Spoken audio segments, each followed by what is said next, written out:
the same corporate media that openly takes orders from communist China is now criticizing our President-elect Donald J. Trump for daring to simply talk to the newly elected first woman president of Taiwan when she called him to congratulate him. They're saying that it's an unwritten policy since 1979 that U.S. presidents don't talk to Taiwanese presidents, even though we have a defense treaty since 1949 with them that we signed with Chiang Kai-shek, who was kicked out of China by the communist Chinese. Who is illegitimate is the communist Chinese that have killed 80+ million of their own people and keep them in slave conditions and have suicide nets around their Foxconn laboratories for Apple and mobile execution vans and execute hundreds of thousands of Falun Gong every year and sell their organs on the global market. That's who's lecturing us that we can't talk to a president, all because Jimmy Carter signed a deal to sell us out to him in 1979. And in the upcoming report you're about to hear, I detail the history of those facts. All I can say is Trump is continuing to deliver on Americanism, not globalism, and is acting like an actual president, and I salute him.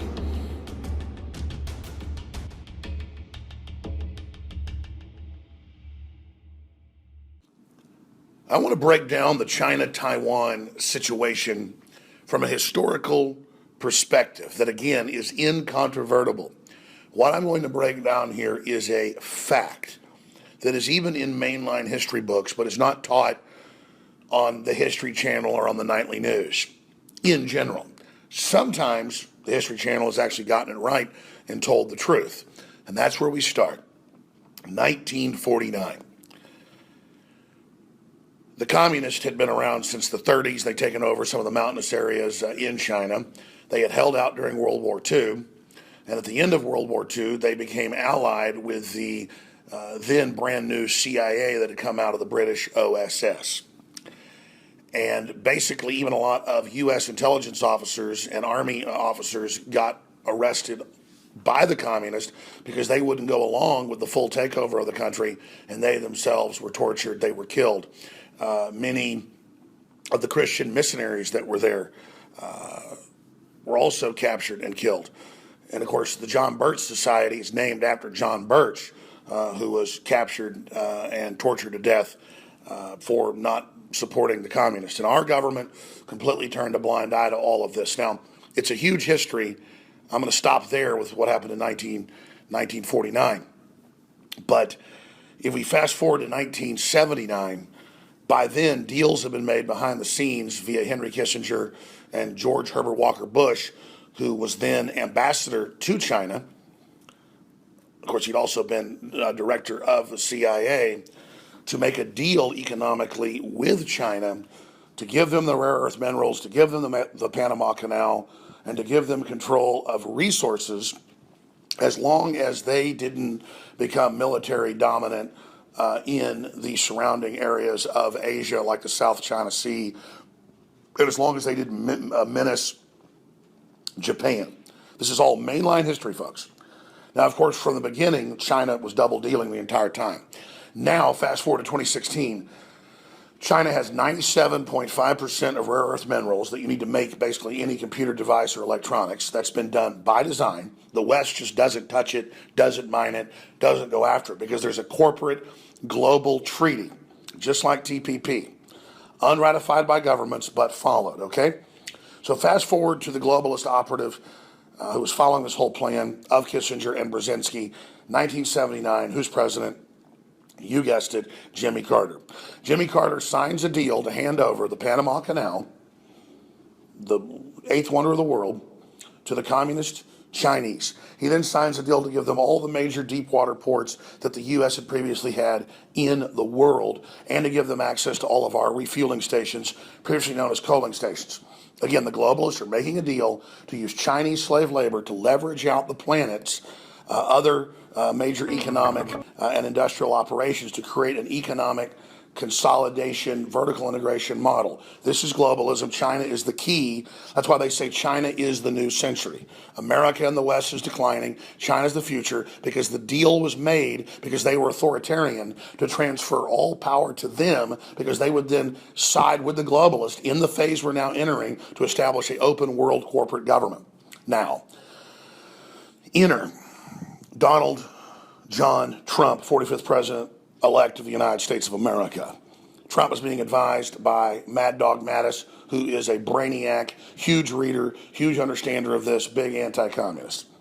He's being advised by General Flynn. I'm not going to go over all the advisors, but Trump already knew this as well 40 years ago. This was huge scandals back in the late 70s, huge scandals in the 80s that the Republican Congress, even with Reagan, allowed this to all go through. Because it didn't happen right away just because Carter, the peanut farmer, signed off on it. So, we're in 1979. They get the Panama Canal. They get all these other concessions. They're just given everything. China could barely even operate. China was third world in almost every sector of its entire country.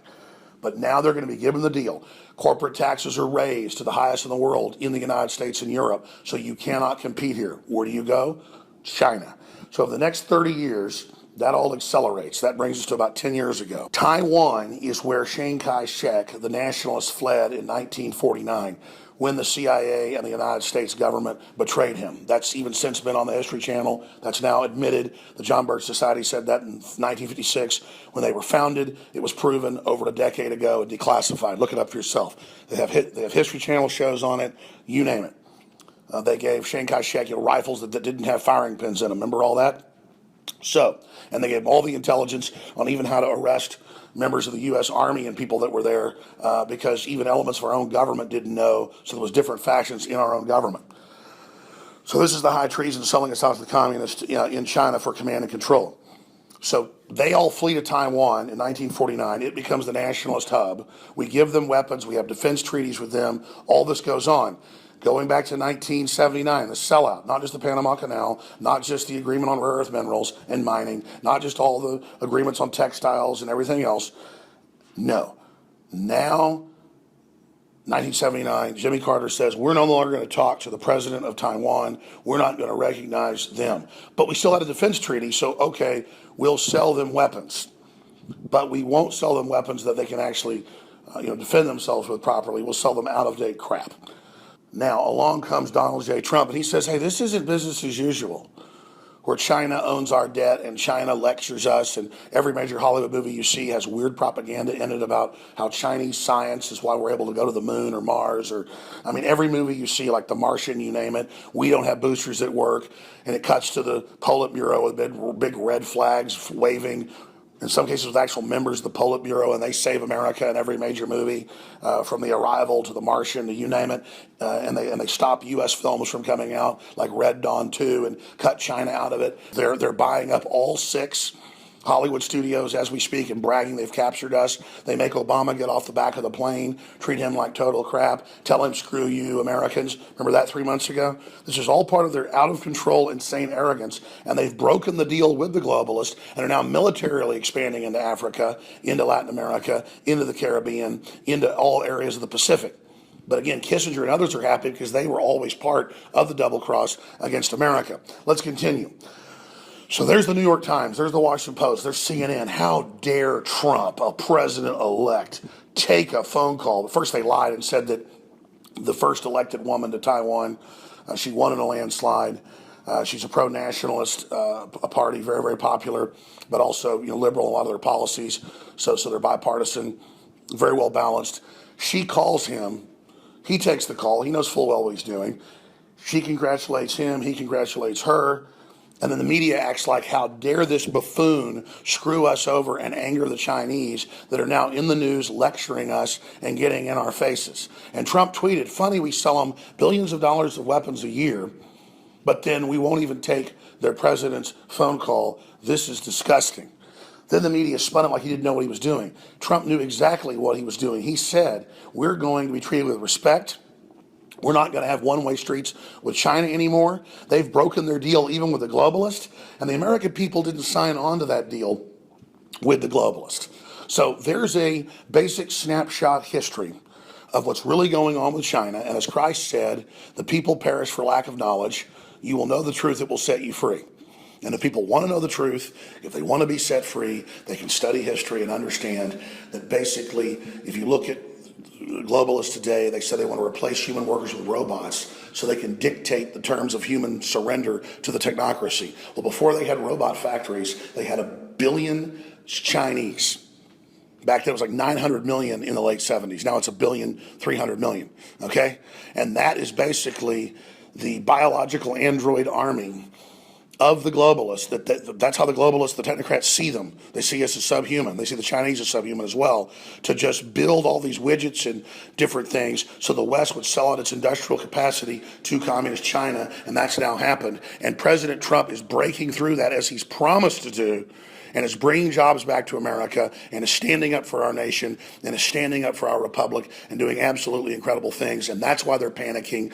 That's why they're so upset. Yes, the President of the United States can call Taiwan and can talk to their president. And if the President of Taiwan calls him, he can talk to her. This is ridiculous to show how these terms are being dictated to us and how our corporate media are such incredible lapdogs to foreign interests bossing us around and telling us what to do. That's globalism, and it's coming to an end with Americanism, not globalism.